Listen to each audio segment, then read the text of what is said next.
profetas. Hoje nós iremos falar de 2 profetas, né? De Jeremias e depois de Ezequiel. Então, a gente pode, assim, como a nível de introdução, né? Jeremias, nós alcançamos assim, um dos pontos mais elevados da revelação. A revelação é daquele Deus que se revela, né? Como aconteceu com Abraão, Isaac, Jacó, né? Então, no Antigo Testamento, onde vai ser perceptível bastante essa revelação, vai ser com o profeta Isaías. Ele vai ser uma figura viva. Então, vamos ver ele trazendo um Deus à realidade humana. Ele vai se vestir do próprio Deus com todo o peso de sua onipotência. Então, onde vamos observar o penoso proceder da criatura entre sofrimentos e ruínas. Vocês podem ver atrás de mim, né, uma foto aí que eu botei do profeta Jeremias carregando um fardo, né, que relembrando o sofrimento, e do outro lado o Ezequiel naquela cena que os ossos se levantam e começam a ressuscitar, começam a reviver, né? A gente vai chegar lá. Então, a leitura dos textos do profeta Jeremias são leituras cativantes, que nós podemos absorver para a nossa vida e também servem para a nossa saúde espiritual, né? Então, ele é um profeta muito interessante. Então, a gente pode começar falando do profeta justamente de sua época, a época do profeta Jeremias. Nós vamos dividir assim, em 5 partes, né? Essa parte do contexto. Então, essa primeira parte é sua época, que a gente pode ver logo no primeiro capítulo, os primeiros 3 versículos, que vai dizer assim: palavra de Jeremias, filho de Elcias, moravam em Anatote, no território de Benjamim, que era uma das tribos de Benjamim, né? Tribo do norte. Tempo de Josias, tempo de Joaquim, tempo do rei de Judá, tempo de Sedecias, que também era rei de Judá. Então, ele faz assim como se fosse um prólogo, uma apresentação, para a gente saber da onde o profeta está vindo, para nós sabermos para onde o profeta irá virar o seu olhar, né? Então, o profeta ele vai atuar mais ou menos nesse período aí, de 626 a 587. Ele vai ser um dos sacerdotes, ele era sacerdote, além de profeta, ele era sacerdote em Anatote, né? Anatote é uma cidade próxima a Jerusalém, assim mostrando aqui no mapinha para vocês. Vocês podem ver aqui a cidade de Jerusalém, aqui o reino de Judá na parte de baixo, a parte de cima o reino do norte já não existia mais, porque já tinha sido tomado pela Assíria, a Samaria já tinha sido destruído, que foi na época do profeta Isaías. Então a gente vê que o profeta Jeremias, ele já vai pegar o finalzinho daquele terceiro Isaías que vimos na aula passada, que era o primeiro, segundo e terceiro Isaías. Então, o terceiro Isaías já vai se confundir um pouco com esse profeta Jeremias. Então, ele vai pegar justamente a parte do exílio da Babilônia, né? Então, onde viveu no passado o sacerdote-chefe Abiatar, né? Esse chefe Abiatar era justamente um dos chefes do poder naquela época, que a gente pode ver no primeiro livro dos Reis, capítulo 2, 26, que vai falar sobre ele, e esse rei, esse profeta vai acabar, esse sacerdote, Abiatar, ele vai acabar sendo afastado e que vai entrar no seu lugar vai ser justamente Jeremias, né? Então, o rei Salomão ainda era poderoso de tudo. Quando substituiu o seu pai Davi, ele promove um banho de sangue contra os que se opuseram. Nós vimos isso na história deuteronomista, né? Que o Salomão ele resolveu acabar com todo mundo que estava à sua volta. E Abiatar, esse sacerdote, ele foi poupado por Salomão, mas para não morrer, ele vai se refugiar justamente nesse lugar, que é Anatote, onde vai aparecer o profeta Jeremias, justamente lá que vai substituí-lo, né?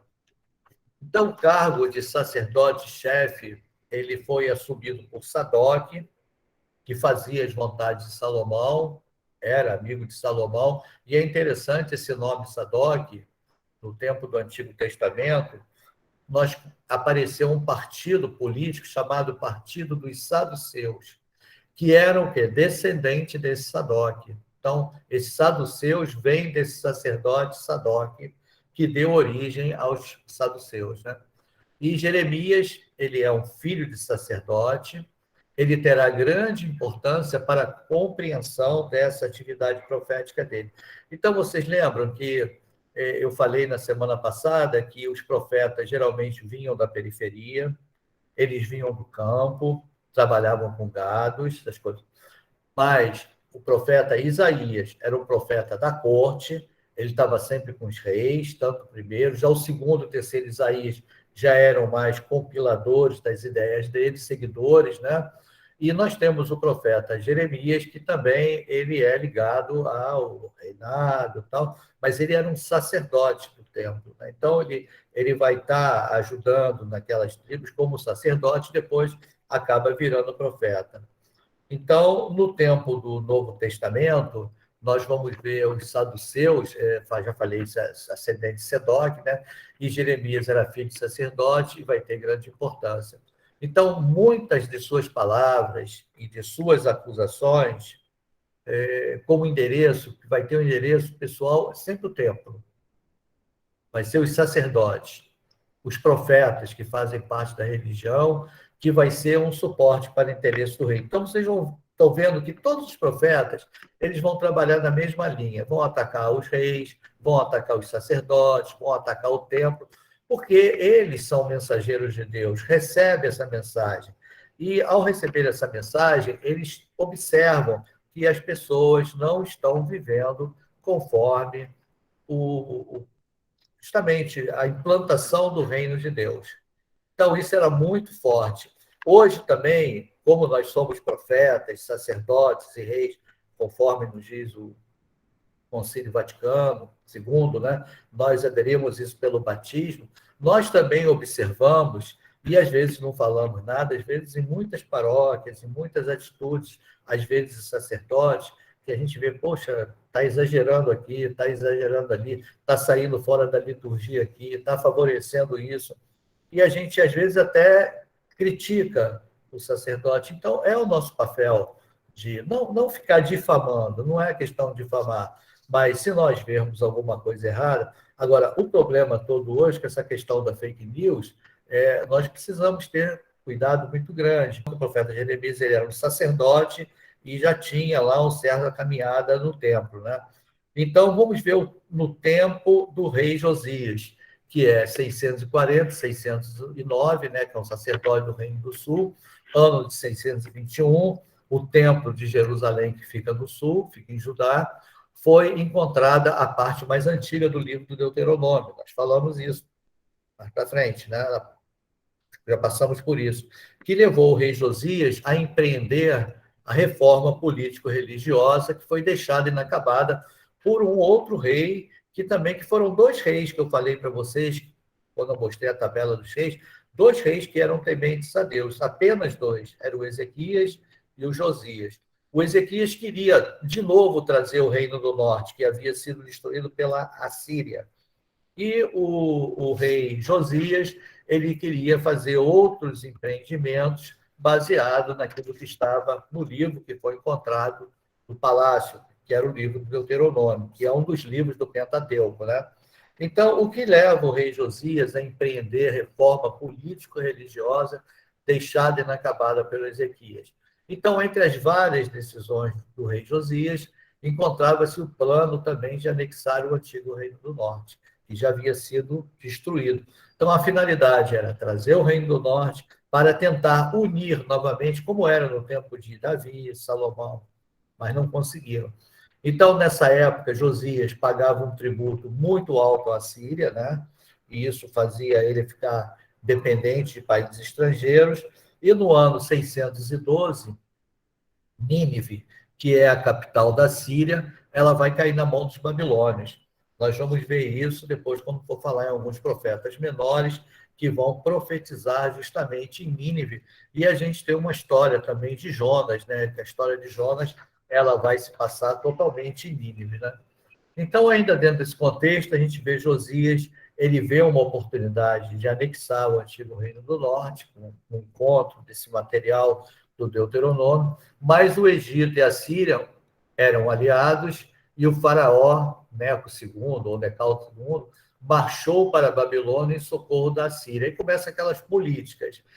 ligações, coligações, e Josias tentou interpretar a marcha do Egito e foi morto, quer dizer, e foi morto na Batalha de Megido no ano 609. Então, aí voltaram a ser colocados reis estrangeiros que vai começar a querer destruir o Templo de Jerusalém. O vencedor foi o faraó, Necau II, depois o rei Joacás, que foi o sucessor de Josias, e pôs Eliacim no trono de Judá, o qual passou a ser chamado Joaquim. Depois a gente vai ter um outro rei que vai ser Joaquim com N, que vai ficar só alguns meses ou semanas, tempo bem curto. Aí chegamos à época do rei Joaquim, quer dizer, nós estamos vendo o profeta Jeremias, já passou por um rei, passou por vários reis no Reino do Sul, ele está vendo essas mudanças acontecendo, está vendo a Síria, que já destruiu o norte, agora está vendo justamente a aliança que fizeram com o Egito, que não deu certo, e está vendo o crescimento dos babilônios também, né? Então, no ano 605, os babilônios também, chamados caldeus, né? Que quem lida com história sabe que esses povos também são os caldeus, liderados por Nabucodonosor, vencem os egípcios, né? Na Batalha de Carquemes, né? E vai surgir o império, um novo império, que vai ser o Império Babilônico, que vai durar até o ano 538. Então, o Reino do Sul teve como patrão a Babilônia. Então, antes Joaquim obedeceu, pagou o tributo, fez tudo o que tinha direito, mas depois ele se rebelou. Pelo volta do ano 600, ele acaba morrendo antes que Nabucodonosor chegasse a Jerusalém com seu exército. Então, era tanto tributo, tinha que se abaixar tanto a reis estrangeiros que as pessoas acabam não suportando. Então, ao chegar o rei Joaquim, e agora com M, que é filho de Joaquim com M, o Joaquim anterior, ficou apenas 3 meses no reinado, porque foi deposto por Nabucodonosor. Então chegou a família real, chefes militares, artesãos, a elite. Pouco mais de 10.000 pessoas acabaram sendo presos e levados pela Mesopotâmia. Então aí começa a famosa, o exílio da Babilônia, né? Começa a levar o povo para fora. E o rei da Babilônia pôs Sedecias, que era filho de Josias, no trono de Judá. Mas tudo já comprado, tudo manipulado, tudo já tentando fazer coisas que não agradavam a Deus. Agora chegamos no quarto tempo, ainda nesse contexto histórico do profeta Jeremias, que vai ser o tempo do rei Sedecias. Então, é outro rei forte que vai ter no reino de Judá.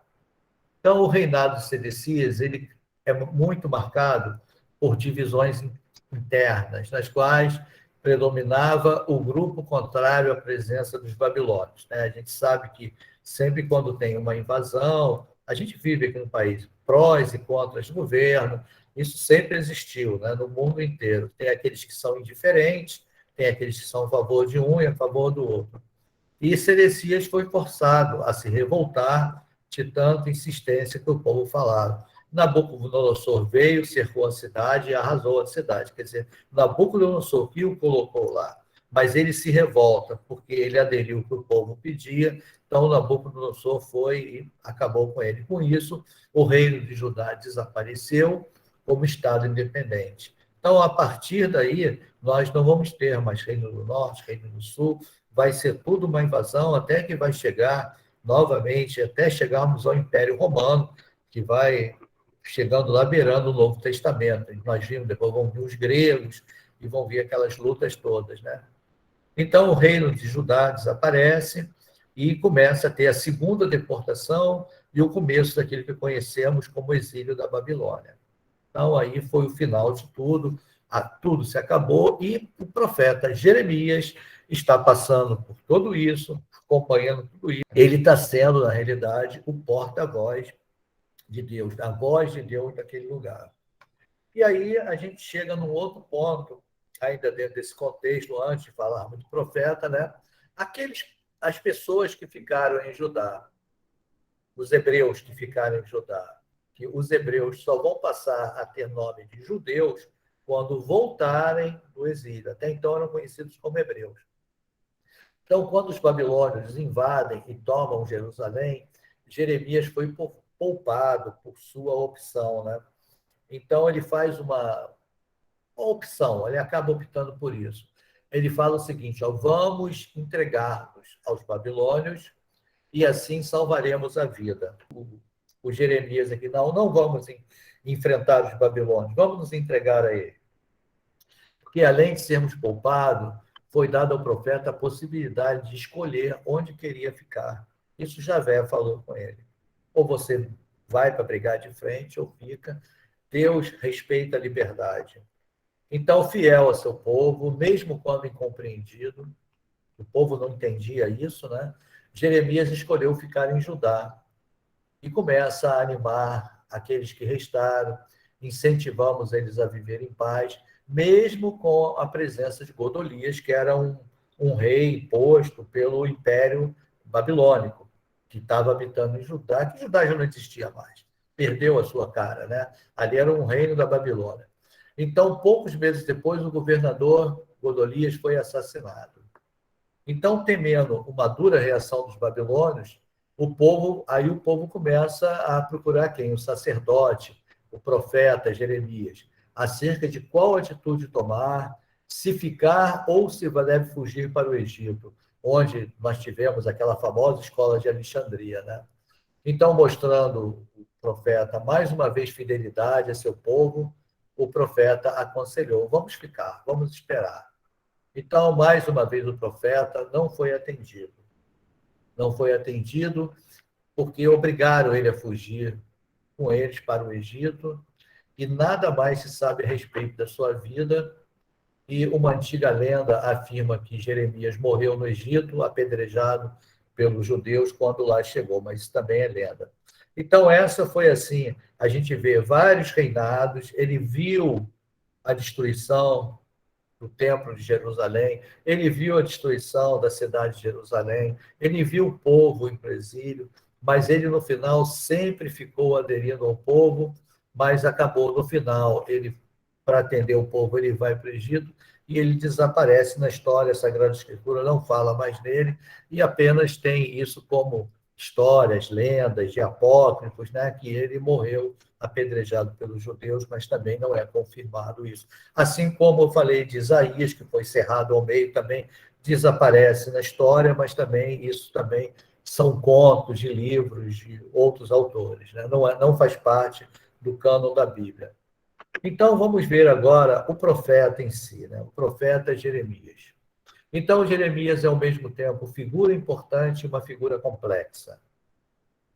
Porque ele, ao mesmo tempo que ele é compreendido, ele também é incompreendido. Ele é rejeitado, o tempo histórico que ele vive é muito turbulento. Nós vimos quantos reis ele passou, as invasões que ele passou. Então, a história do povo de Deus como um personagem ímpar, né, era assim algo muito complicado. Então, eu deixei até uns textos para vocês lerem lá. Você sabia que vai falar justamente curiosidades sobre o profeta Baruque, sobre as Lamentações, que são livros que nós vamos ver no último dia de aula. Baruque, nós vamos ver Daniel, Baruque e Lamentações. Mas aí tem as Lamentações de Jeremias, lá eu explico de onde saíram essas Lamentações, e quem é esse Baruque que acompanha Jeremias, que não é o Baruque profeta. É interessante a gente ver isso, tá? Então, vamos ver alguns pontos desse Jeremias profeta. Primeiro, ele é filho de sacerdote, mas ele vai lutar contra o templo. O pai dele era sacerdote do templo. Então, é aquele negócio, os sacerdotes que tinham no templo faziam tudo o que o seu rei queria. Mas o Jeremias ele vai fazer a vontade de Deus, e não a vontade dos reis, não a vontade que ele queria. Então, aí é que vai bater de frente. Então, o aspecto desconcertante na vida de Jeremias é o fato dele ser filho de um sacerdote, ele já vivia no templo, e ter de profetizar contra o templo. Então, ele vivia e vai ter que profetizar contra aquilo que ele vivia, com o seu culto, vai ter que profetizar contra os sacerdotes, no qual o pai dele era, e contra os profetas que haviam lá, que eram aqueles falsos profetas que a gente já falou, que aconteceu também no tempo de Isaías, né? Então, continuando aqui, um outro ponto, ser a favor do dominador. Será que vale a pena ser a favor do rei? Então, o profeta Jeremias é certamente o mais rejeitado de todos os profetas, porque Ele era filho do um sacerdote que vivia no templo, e ele agora vai ter que lutar contra tudo isso. Então, diante do surgimento feroz da Babilônia, que invadiu, tomou o poder, o profeta ele não vê outra possibilidade de conservar a vida a não ser se entregando aos inimigos. Então, ele se entrega, na realidade, aos inimigos e leva o povo junto com ele, não com a finalidade de favorecer os inimigos, mas de levar a palavra de Deus para junto daquele povo. Porque Deus quem está em todo lugar. A palavra de Deus, o reino de Deus precisa estar aberto às pessoas. Ele precisa tocar as pessoas. É isso que muda o coração. Então ele vai falar sempre em nome de Deus. E ele vai dizer em Jeremias 21, assim fala Javé, eis que ponho diante de vós o caminho da vida e o caminho da morte. Quer dizer, ele tinha o caminho de ficar ou o caminho de ir. Quem ficar nesta cidade morrerá pela espada, pela fome e pela peste. Quem sair e se entregar aos caldeus, aos babilônios, né, que vos sitiam, viverá e terá como seu despojo a própria vida. Jeremias profetiza ao povo. Ele diz isso ao povo. Qual o caminho que você vai tomar? O da vida ou da morte? Nós também, quando fazemos a nossa catequese, temos as nossas opções. Qual a opção que nós vamos tomar na nossa vida? O caminho de Deus ou o caminho do pecado? Quer dizer, o caminho da vida ou o caminho da morte? Nós que fazemos as opções. Então, é um profeta em palavras, é um profeta em ações. Não só ele profetiza com a boca, com aquilo que ele fala, mas seus gestos, ações, atitudes são muito marcantes. Então, não bastavam as suas palavras duras, para irritar o povo. A sua própria vida era uma profecia aberta e uma denúncia exposta, pela maneira dele ser, pela simplicidade dele ser, pelo jeito dele andar, de se vestir, de comer. Então, Javé lhe pediu comportamento e atitudes proféticas. Tudo isso foi pedido a Deus por ele. Nada ele fez pela cabeça dele. Ele não pôde se casar, porque Javé pediu para ele não se casar.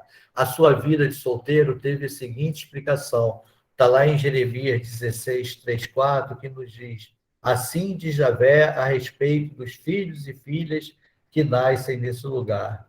Morrerão de doenças dolorosas, não serão chorados nem sepultados, mas ficarão como esterco sobre a terra. Perecerão pela espada e pela fome. Seus cadáveres serão pasto das aves do céu e dos animais da terra. Então, a vida do profeta acaba sendo um sinal, e parece até um pouco do que nós vivemos aí da Covid-19, né? Que não podia nem o enterro das pessoas, as pessoas ficavam abandonadas no cemitério. Quantas vezes houve trocas de enterro, que nós vimos aí algumas coisas. Então, essas mesmas coisas já aconteceram, né? Então, o profeta, ele não pôde fazer luto ou ir às festas. Por que ele não podia ir ao luto? Responde o próprio texto dele. Ele diz em Jeremias 15, eu não me sentei para divertir-me nas rodas dos gozadores, mas levado por vossa mão, eu me sentava solitário porque me encheste de indignação. Então eram os lamentos, as lamentações do profeta. Ele via os amigos dele em roda, festejando, brincando, mas ele ficava em oração, porque Deus pediu para ele agir dessa maneira. Ele era um enviado de Deus, era um chamado de Deus. Por isso que eu falo, não só as palavras dele, mas ele era uma pessoa diferente no meio daquele povo. E ele vai dizer em Jeremias 16, nem sequer entres numa casa onde se faz banquete para sentar-te com eles e comer e beber. Diante de vossos olhos, em vossos dias, eu farei cessar deste lugar as vozes de alegria e de júbilo, os cânticos do noivo e da noiva. Então, a vida do profeta é um sinal. Só o fato de ele não entrar em festas, não participar de nada, a vida dele parecia um velório. Então, as pessoas, só de olhar para ele, não precisava nem abrir a boca, já sabia que ele era um sinal de Deus. Era uma pessoa iluminada. Agora, quais as consequências que isso vai trazer, né? Então, as consequências dessas palavras e atitudes de Jeremias acabam sendo muito duras, porque ele, por agir dessa maneira diferente, ele sofre muito atentados e vai sofrer muito. Então, em Jeremias 11, e 18, ele vai dizer assim para a gente: eu era como um cordeiro manso, levado ao matadouro, e não sabia que eles tramavam contra mim. Depois, no versículo 21, né? Assim fala Javé a respeito dos homens de Anatote, que atentam contra a tua vida. Não profetizes no nome de Javé, senão morrerás por nossa mão. Eu os punirei, seus jovens morrerão pela espada, seus filhos, suas filhas morrerão de fome. Não restará deles nenhum sobrevivente, porque mandarei a calamidade contra os homens de Anatote, 1 ano de seu castigo. Então a gente vê como Jeremias ele vai ser perseguido e como ele é perseguido. Então, isso acontece com cada um de nós cristãos. Quando você começa a viver uma certa espiritualidade ou viver de forma diferente no meio da sociedade, no seu ambiente de trabalho ou outros lugares, eu tenho certeza que as pessoas vão começar a afastar de vocês, porque eu experimento isso também. Experimentei isso no meu trabalho e eu acho que tenho certeza que todos vocês começam a falar de Deus, convidar alguém para participar da missa, ou convidar para alguém para a oração, a gente começa a ter um olhar diferente. Então, o profeta passa por essas são as consequências. E ele acaba apanhando, vai para a cadeia, né? E ele sofre muito com isso. Está lá em 19, 14, 26, deixar para vocês verem isso. Ele acaba apanhando, indo para a cadeia. Ele viu queimadas suas palavras, né? Em Jeremias 36. Ele foi jogado em um poço para morrer. Todo mundo conhece aquela passagem que ele é jogado dentro de um poço. Então, aí vem uma outra parte, depois dessas consequências, quais são os desabafos do profeta, mediante todo esse encargo que Javé passou para ele. Então, Jeremias se sente sozinho, ele chega assim numa situação limite. Nós podemos falar até, começa a dar depressão. Quando você, então, fica sozinho, desesperado, você entra em depressão. Jeremias não chegava a esse ponto, porque ele tem Deus para recorrer. A solução que ninguém tem, Deus tem para... Então, ele se segurava em Deus, né? Então, ele, sem ter a quem recorrer, ele desafogou suas mágoas com Deus. Era com Deus que ele conversava. Pelo menos ele tinha certeza que Deus estava com ele e ele estava em Deus. Então, ao longo do seu livro, nós vamos encontrar 5 poemas que são chamados assim de confissões do poeta Jeremias. Eu vou ler um pedacinho de uma delas, né, e vou deixar para que o tempo aqui não dá, mas eu marquei aí todas elas, Jeremias 11, 15, 17, 18 e 20. Tem vários desses temas, né, dessas confissões de Jeremias. Vamos ver o que ele fala no capítulo 17, que vai dizer assim: curai-me, Javé, e ficarei curado. Quer dizer, ele tem uma confiança muito grande. Salvai-me e serei salvo, porque vós sois a minha glória. E aí, no versículo 18, ele termina: sejam cobertos de vergonha meus adversários, mas não eu. Que se atemorizem eles, mas não eu. Mandai contra eles o dia da aflição, destruí-os com dupla destruição. Então, essa é uma das orações de Jeremias. Ele ora, ele conversa com Deus, e ensinando para cada um de nós a solução que nós não temos, que nossos pais, nossos esposos, esposas, filhos, parentes, amigos não têm, nós temos que recorrer a Deus e pedir a presença dele em nossa vida. Então, a importância da oração. Então, ainda para a gente fechar esse contexto do profeta Jeremias, a gente vê que a situação dele não é fácil, é dura, né? A gente pode ver isso no versículo do capítulo 20. Seduziste-me, Javé, e eu me deixei seduzir. Vós me dominastes e prevaleceste. Tornei-me objeto de riso todo dia. Todos eles zombam de mim. E depois, a gente sabe que é eterna também, ao mesmo tempo que é dura, eterna, porque ele repousa no coração de Deus. Mas em meu coração havia como um fogo ardente, fechado em meus ossos, e eu me esforçava para contê-lo, mas não podia, porque Jeremias era seduzido por Javé. Isso bastava para ele, isso o alegrava. Então, fazer a vontade de Deus é você ser diferente das coisas do mundo. Jeremias é um profeta assim muito bacana de você ler, porque ele te toca nesse sentimento. Então, por um lado, Jeremias sente-se como enganado e traído. Seduziste-me, Senhor. Eu fui seduzido por você. Me afastei do mundo por causa de ti. Mas, por outro lado, ele não esconde a sua paixão ardente por esse Deus, por esse Javé, que ele sentia que tinha um fogo abrasador no coração dele. Quantas vezes nós não sentimos isso na nossa vida, né? Às vezes fala, será que Jesus, que Deus está nos seduzindo, me fazendo ser nada perante a esse mundo? Eu não consigo resolver as situações. A gente vê a miséria aumentando, os pobres na rua, a pobreza aumentando. E Jesus Cristo, ele andava no meio do povo. Jesus não ficava nem no templo. Jesus, ele ia para a periferia. Ele entrava, o evangelho falando, ele vai para os leprosos. Ele vai, e o único leproso que volta para agradecer é o samaritano, que justamente daquela terra que enojava os judeus. É muito interessante isso. Então, nós ficamos, às vezes, fazendo certas escolhas, mas a gente tem que ter esse coração abrasado, conforme Jeremias tinha, né? Então, de onde vem essa força que toca o profeta? Então, podemos perguntar-nos de onde lhe vem tanta coragem e ousadia.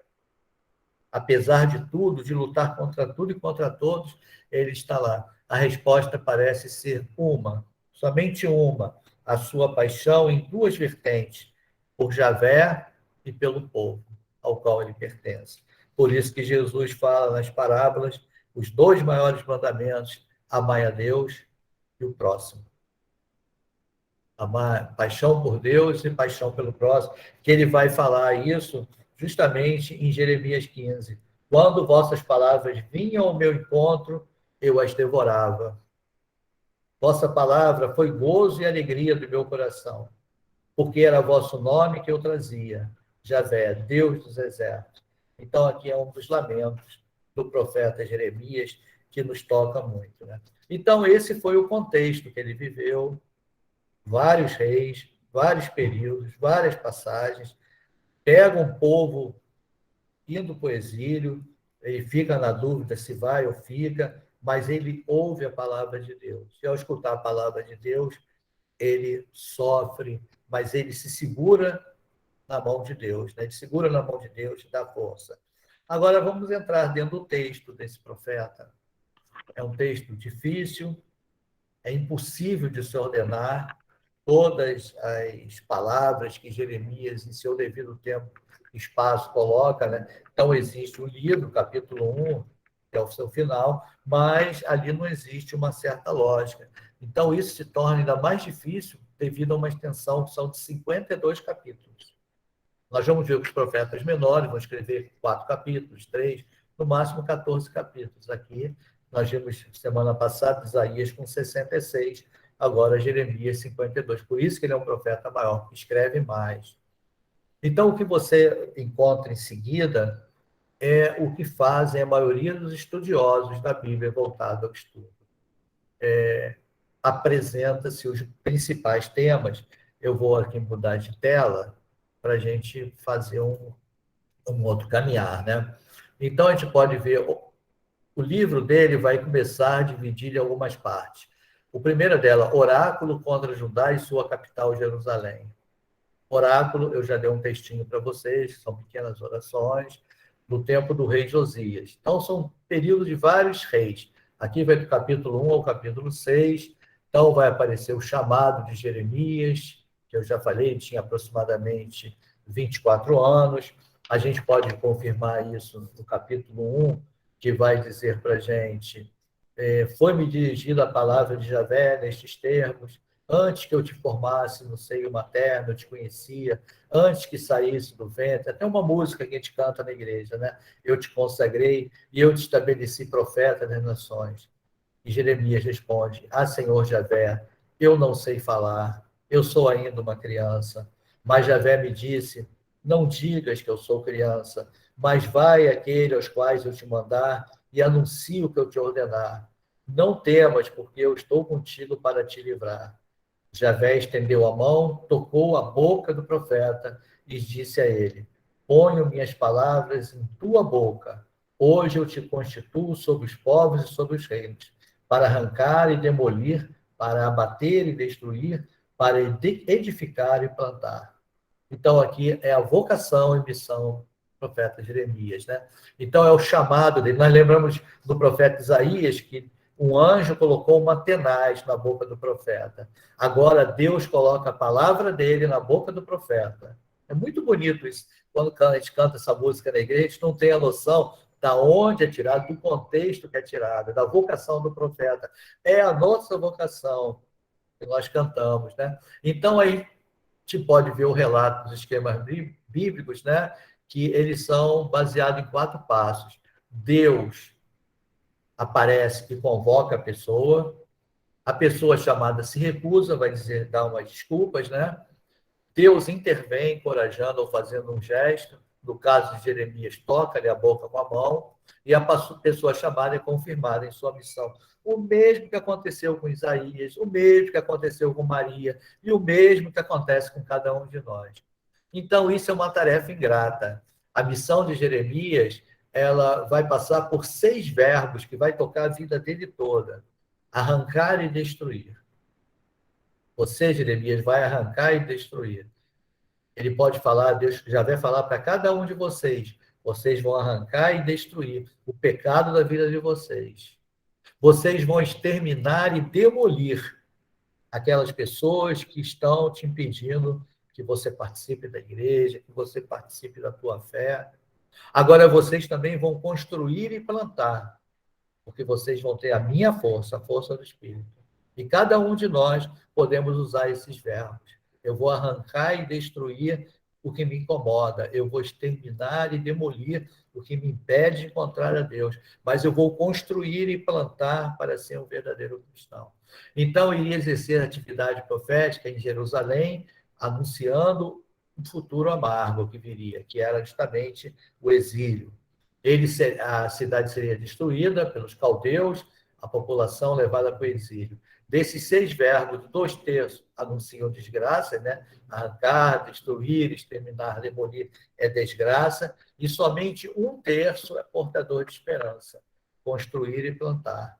Então, a gente sabe que destruir é muito fácil, agora, construir e plantar é difícil. Seja feita a vossa vontade, não a minha. Então, continuando os passos. Então, 2 imagens fortes em Jeremias, no texto, né? O começo do livro é marcado por 2 imagens que vão percorrer o livro todo, que vai ser assim uma espécie do resumo de todo o pensamento do profeta, que vai nesses 52 capítulos, né? Jeremias viu algo que uma pessoa ligada ao campo estava acostumada a ver. Então, na Palestina, a primeira planta a florescer, ainda no inverno, anunciando a primavera, é a amendoeira. Então, é uma planta chamada a vigilante. Por isso ela é chamada de a vigilante, aquela que está antenada, está ligada, está mostrando. Javé pergunta ao profeta: o que você está vendo? Ele respondeu que eu vi um ramo de vigilante. Esse ramo de vigilante é para mostrar a ele: seja vigilante para cada um de nós a cada momento da nossa vida, porque o astuto está sempre querendo nos pegar. E Javé irá responder a ele em Jeremias, capítulo 1, né? Que vês, Jeremias? Eu respondi: vejo um ramo de amendoeira. Javé me falou: viste bem, porque eu velo sobre minha palavra para que você realize. Então, Javé promete a ele fidelidade e aliança. E a segunda imagem que fala é do perigo que vem do norte, que é a Babilônia, povos estrangeiros. Ele fala em Jeremias 1,13, que vai dizer: foi-me dirigida pela segunda vez a palavra de Javé, o que você está vendo? Eu vejo uma panela fervendo que tem a boca voltada para o norte. Então, ele não vê o país, mas ele vê uma panela fervendo, que com a boca voltada, tem algo que está acontecendo em ebulição. Então, Jeremias viu no norte um caldeirão fervendo, que eram os povos da Babilônia descendo para o sul, sobre Judá, para destruir Jerusalém. E Javé vai lhe dizer, nos versículos 14 e 15, do norte irromperá a desventura sobre todos os habitantes do país, eles virão contra todas as cidades de Judá. Então, essas são visões de Jeremias. Então, quais são os motivos que o texto narra para a gente? A acusação do profeta vai ser clara. Judá e sua capital, Jerusalém, abandonaram a fé em Javé, abandonaram e caíram na idolatria. Nós podemos ver Jeremias 2,13, que vai nos dizer: dos males meu povo cometeu. Dois males, né? Abandonou a mim, fontes de água viva, e cavou para si cisternas rachadas que não retêm a água. O que mais abominava a Deus no Antigo Testamento é a idolatria.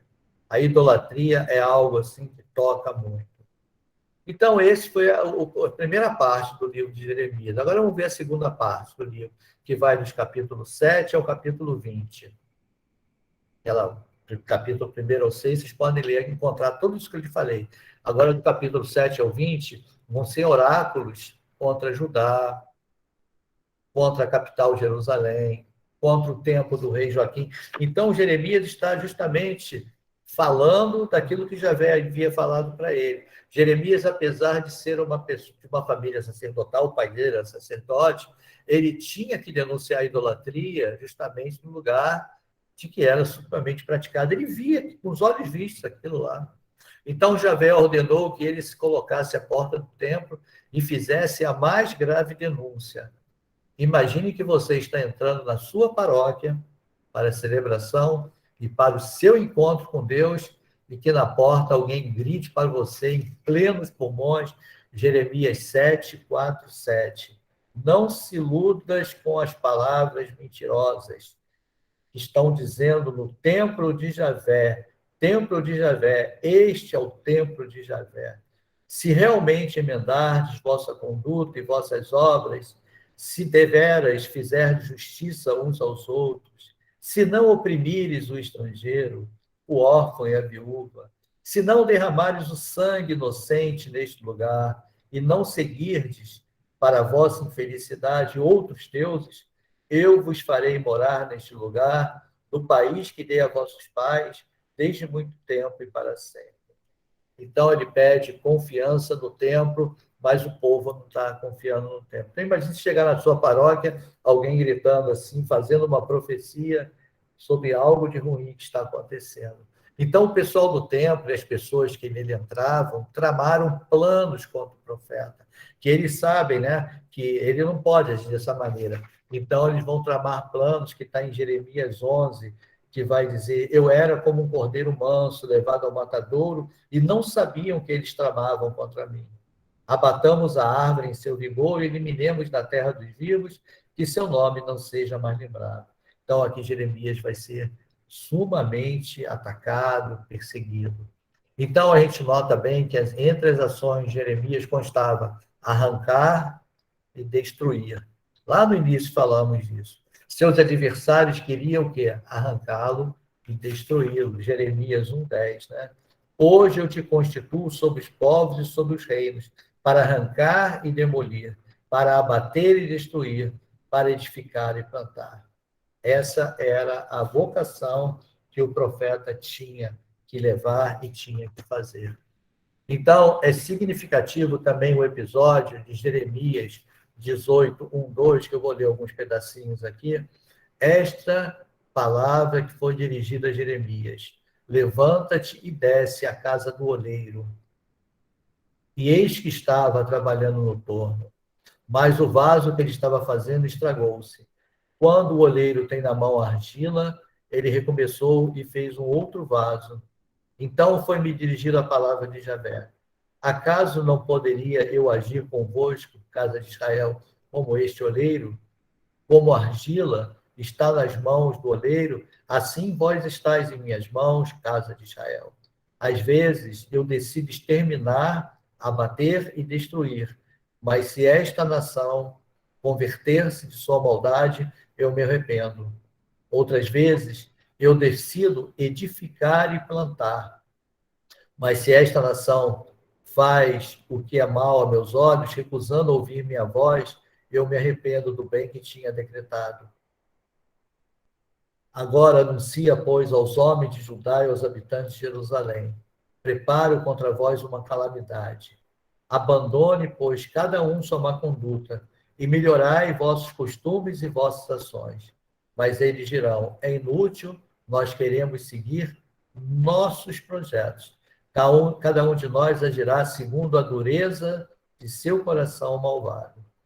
Então, é quando Jeremias visita o oleiro, isso serve até para uma reflexão para a vida da gente. Lembrar que nós não somos nada. Então, assim como aquele templo, Deus irá permitir que um povo estrangeiro entre e o destrua, isso pode ser acontecido com a nossa vida também. Então, Javé ordena a Jeremias para ir ao ateliê do oleiro. Quando chega, o vaso que estava fazendo estraga, destrói para fazer outro.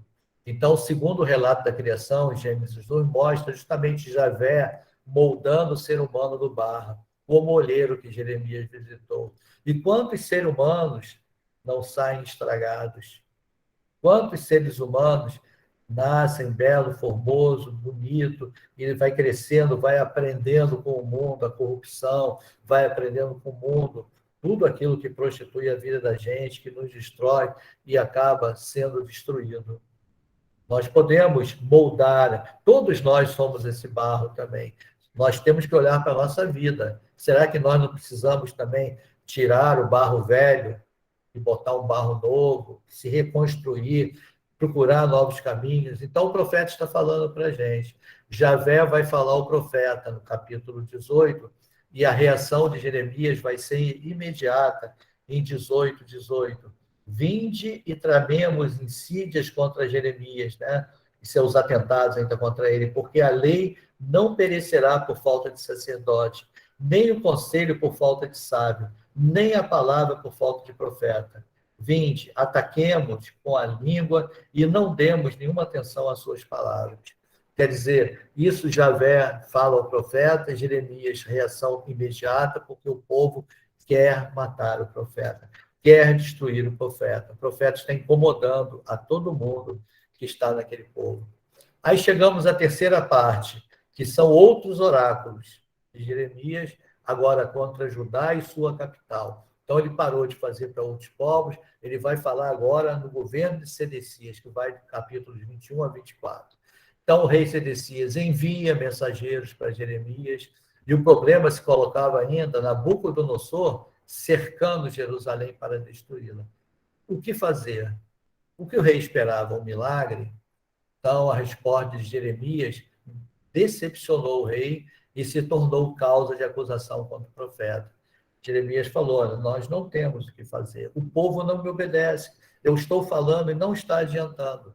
Imagine um professor entra na sala de aula, vai falar e está todo mundo fazendo chacota, jogando bolinha de papel, estão nem aí, o que adianta? É a mesma coisa que Jeremias está fazendo. Então, o nome de Javé, Jeremias irá declarar no capítulo 21, lá no versículo 6 que eu vou ler aqui: ferirei os habitantes dessa cidade, homens e animais, eles morrerão de uma peste violenta.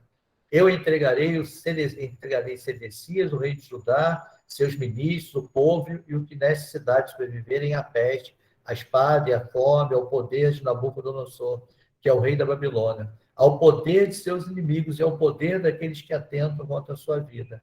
Ele os passará a fio de espada, não terá piedade deles, não os perdoará, nem terá misericórdia. Essa é a resposta que o profeta dá, dizendo que não tinha mais jeito. Jeremias ainda propõe uma saída que lhe custou a acusação de traidor. Ele diz em 21:9: quem ficar nessa cidade morrerá pela espada, pela fome e pela peste. Quem sair e se entregar aos caldeus que vos sitiam viverá e terá como despojo a própria vida. Então a gente vê ele falar essas coisas. É melhor sair. É melhor sair e se entregar na mão deles. Porque Deus já determinou o fim de vocês. Não é que Deus queria matar, mas a idolatria devia ser tão grande, o que eles faziam naquele templo, que... Então a Babilônia, ela passa a ser um instrumento de Javé, um instrumento de Deus. Deus passa a ter um estrangeiro. É o capítulo 25, versículos 1 a 13. Então, a semelhança do que disse a Isaías, também diz a Jeremias, que Deus escreve direto por linhas tortas. Então, o castigo que a Babilônia vai impor a Judá faz parte da pedagogia de Deus, que é o quê? Corrigir o povo escolhido. Nós que aprendamos isso, às vezes cometemos erros na nossa vida, damos passos errados, que sirva como pedagogia de Deus. Mas chega o momento em que a Babilônia foi punida, que ela também vai só cometer idolatria, ela já é uma própria idolatria, por não respeitar o seu papel de simples instrumento. Então, por todo imperialismo, tinha semente do mal em seu DNA. Ela já trazia isso. Ela se opôs radicalmente ao reinado de Deus, proclamado por Jesus e anunciado pelos profetas. Então, não adianta você ter esse povo dirigindo. E aí, Jeremias vai começar a fazer justamente oráculos contra as nações, que vai do versículos 13 a 38 do capítulo 25, e depois no capítulo 46, 1, 51, 64. Né?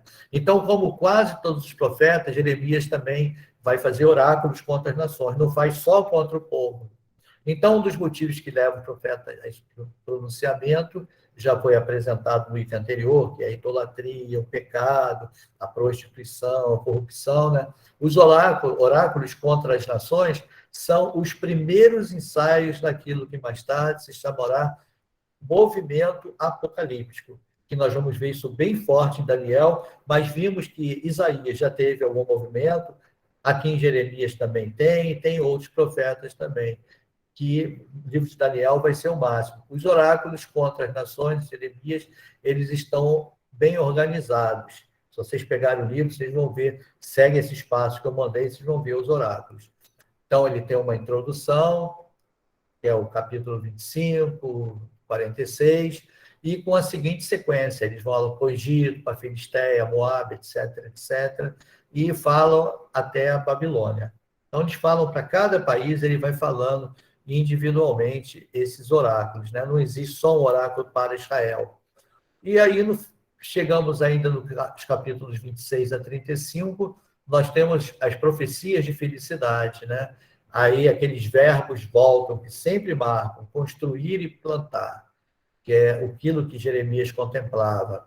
Eu não vou ler esses trechos, deixei marcado caso vocês queiram ler. É o que podemos encontrar em Jeremias 26, 35. Temos, nesse caso, também os seguintes tópicos. Jeremias é o verdadeiro profeta. Ele envia uma mensagem de esperança para os exilados. Então, ele alimenta, assim como o profeta, o terceiro Isaías, e vamos ver em Ezequiel também, essa esperança ser alimentada nos capítulos 27 a 29. Então, a semelhança do terceiro Isaías, nós vamos encontrar aqui um conjunto de capítulos que nós vamos chamar de livro da consolação. No último dia, nós vamos estudar os livros da consolação. E depois ainda tem Jeremias 34, 35, alguns temas diversos. E para a gente, assim, finalizar, eu acho que já finalizando esse profeta, né? O capítulo 36 a 45, não, ainda tem mais alguns. Uma atenção especial deve ser dada ao texto Jeremias 36, 1 até 45, que ele pode ser resumido assim como o sofrimento do profeta. São textos que cobrem mais períodos da sua vida, o que ele sofreu para servir a Deus. O primeiro diz respeito a texto de denúncia, quem escreve através do seu secretário, que ele tem um secretário chamado Baruque. O texto se destina a Joaquim e a corte, que estava no poder, já estava a Babilônia tomando posse, né? Mas à medida que o texto era lido, o rei cortava as colunas do manuscrito e as queimava. Então, outro episódio vai ter a prisão do profeta, no capítulo 37, vai ser atirado num poço, no capítulo 38, onde só havia barro, e ele vai ter que conviver com aquele barro lá. Os últimos acontecimentos que se referem a Jerusalém estão no capítulo 39. Então, quando os caldeus tomam a cidade, Jeremias foi poupado devido à sua posição política, que nós já falamos, né? Ele era filho de sacerdote, que já pertencia ao reino. Então, foi permitido a ele escolher se ele queria ficar ou partir. Ele optou em permanecer em Jerusalém, sustentando a esperança daqueles que ficaram. Ezequiel já vai, governados por Godolias, e que era tudo imposto pelos babilônios, né? E quando Godolias foi assassinado, Jeremias vê obrigado a fugir para o Egito, está em 42, onde vai exercer a sua atividade profética lá no Egito. E nós temos ainda um apêndice, que é o Jeremias 52, se encerra com um apêndice que confirma o início, né?